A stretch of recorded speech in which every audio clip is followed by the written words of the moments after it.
Commission ఇవ్వకపోతే మీ బియ్యం ఉడకవు, ఇబ్బందులు పడతారంటూ రైస్ మిల్లర్లకు బెదిరింపులు. కస్టమ్ మిల్లెట్ రైస్లో కమిషన్ల కక్కుర్తి. 80 కోట్ల ముడుపులకు మంత్రి పక్కా స్కెచ్.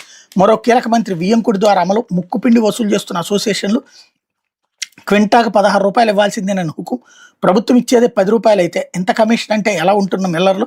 అలాగైతే నోకా తౌడు మాటేంటని దబాయింపు, కాదంటే బిల్లుల్లో ఇబ్బందులు, కోత తప్పదని హెచ్చరిక. వసూళ్లలో కీలక పాత్ర పోషిస్తున్న అమాత్యుని వియ్యంకుడికి మరో మిల్లర్కు కమిషన్కు మినహాయింపు. పైగా తొలిసారి ఇద్దరు బడా ఎక్స్పోర్ట్లకు సీఎంఆర్ కోటా కింద 90,000 టన్నులు, 51 లక్షల టన్నులు కానీ ఇప్పటికే 48 లక్షల టన్నులు సేకరణ పూర్తి. మొత్తంగా 51 లక్షల టన్నుల కమిషన్లు వసూలు సైతం 60 నుంచి 70% పూర్తి. నెలాఖరులోగా మిగతా 30-40% వసూలు చేయాలని టార్గెట్ అన్నటువంటి వార్తని హైలైట్ చేశారు. రైస్ మిల్లర్లకు ఊహించిన రీతిలో కష్టం వచ్చి పడింది. తప్పించుకోవడానికి వీల్లేకుండా ప్రభుత్వంలో కీలక మంత్రులు ఇద్దరు ఫిక్స్ చేసేశారు.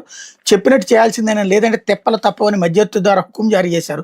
ఏదైనా కిరికిరి చేస్తే నష్టపోయేది మీరేనంటూ హెచ్చరించారు. ఈ క్రమంలో ఏం చేయాలో తోచక వారు అడిగినట్టు ముట్ట చెప్తున్నారు. సీజనల్గా రైతుల నుంచి సేకరించే ధాన్యాన్ని ప్రభుత్వం రైస్ మిల్లులకు పంపి సీఎంఆర్ కస్టమ్ మిల్లెట్ రైస్ బియ్యంగా మార్చి తీసుకుని పౌర సరఫరాల శాఖ ద్వారా పేదలకు పంపిణీ చేస్తుంది. ఈ క్రమంలో రైస్ మిల్లర్లు క్వింటాల్కి 16 రూపాయలు చొప్పున మామూళ్ళు ఇచ్చేలా రేట్ ఫిక్స్ చేసింది. గతేడాది బిల్లుల మంజూరు కోసం ముడుపులు మెక్కిన అమాత్యుడు ఈసారి మరో అడుగు ముందుకేసి సీఎంఆర్ అనుమతి పొందిన మిల్లర్లపై పడి కోట్లు దండుకోవడానికి బరి తెగించాడు.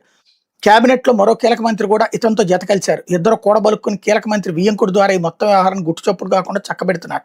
ఇదందానికి సంబంధించిన వివరాల్లోకి వెళ్తే ప్రభుత్వం సీఎంఆర్ ద్వారా 51 లక్షల మెట్రిక్ టన్నుల బియ్యం సేకరించాలని లక్ష్యం పెట్టుకుంది. అయితే కోట్ల రూపాయల కమిషన్ దండుకోవాలనే లక్ష్యంతో పాలక పెద్దలు గత సీజన్ కంటే ఈసారి 16 లక్షల మెట్రిక్ టన్నుల అదనపు లక్ష్యాన్ని నిర్దేశించారని సమాచారం. ప్రతి ఏటా సీఎంఆర్ లక్ష్యం అధిగమించిన మిల్లర్లకు తర్వాత ఏడాది ప్రాధాన్యతనిస్తూ కోటా పెంచుతుంటారు. ఈ కేటాయింపు ప్రక్రియ ఏ జిల్లాకు ఆ జిల్లా రైస్ మిల్లర్ల అసోసియేషన్ చేపడుతుంటుంది. మిల్లింగ్ చేసే ధాన్యం పరిమాణాన్ని బట్టి బ్యాంక్ గ్యారంటీ ఇస్తారు. అనంతరం మిల్లర్లకు ధాన్యం కేటాయిస్తారు. ఇలా సీఎంఆర్ ద్వారా సేకరించిన బియ్యాన్ని ప్రభుత్వం ప్రజా పంపిణీకి కేటాయిస్తుంది. ఈ మేరకు ఏటా రాష్ట్ర ప్రభుత్వానికి మిల్లర్ల మధ్య 3 నెలల కాలానికి ఒప్పందం జరుగుతుంది. రాష్ట్ర వ్యాప్తంగా ఉన్న సుమారు 2280 మిల్లుల్లో దాదాపు చిన్న తరహా మిల్లులని 3 నెలల పాటు సీఎంఆర్ పైన నడుస్తున్నాయి. మిగిలిన 9 నెలలు దాదాపు ఖాళీగానే ఉంటాయి. గత ఏడాది కంటే ఏడాది 16 లక్షల మెట్రిక్ టన్నులు అదనంగా ప్రభుత్వం సేకరించేందుకు లక్ష్యాలు నిర్దేశించడంతో మిల్లర్లు అదనపు ఆదాయం వస్తుందని ఆశపడ్డారు.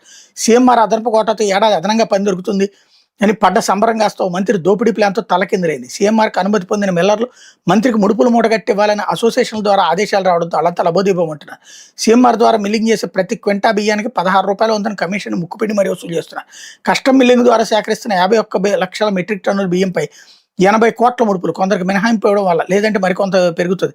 ముట్ట చెప్పేందుకు వసూళ్ల పర్వానికి తెరదీశారు. ఇప్పటికే 60 నుంచి 70% మిల్లుల నుంచి వసూలు చేసేశారని విశ్వసనీయ వర్గాల సమాచారం. మిగిలిన వారి నెలాఖరులోపు చెల్లించాలంటే ఆ జిల్లాల అసోసియేషన్ నుంచి తీవ్రమైన ఒత్తిళ్లు వచ్చాయని మిల్లర్లు గగ్గోలు పెడుతున్నారు. రాష్ట్ర వ్యాప్తంగా సీఎంఆర్ అనుమతించిన మిల్లుల నుంచి ముడుపులు మెక్కడానికి స్కెచ్ వేసిన అమాత్యుడు తన దందా సవ్యంగా సాగేందుకు సహచర కీలక మంత్రి కలుపుకున్నారు. ఈ కీలక మంత్రి వియ్యంకుడిది బియ్యం వ్యాపారాలు అందివేసించాయి. దేశ విదేశాలకు బియ్యం ఎగుమతుల్లో అపార అనుభవం గడించారు. సొంతగా మిల్లులు కూడా ఉన్నాయి. అతన్ని అడ్డుగా పెట్టుకుని కమిషన్ల దందా నడుపుతున్నారు. ఈ క్రమంలో సదరు మంత్రి వియ్యంకుడికి మిల్లుతో పాటు అతని సహచరుడైన మరో బడా ఎక్స్పోర్టర్ మిల్లులకు కమిషన్లో మినహాయింపు ఇవ్వడం అసోసియేషన్లో చర్చనీయాంశంగా మారింది. మంత్రి వియ్యంకుడైన గోదావరి జిల్లాకు చెందిన బడా ఎక్స్పోర్టర్కు మరో బడా ఎక్స్పోర్టర్ తోడే కమిషన్ల భాగోతాన్ని చక్కబెడుతున్నారన్నట్టు వార్తని హైలైట్ చేశారు. ఇబ్బంది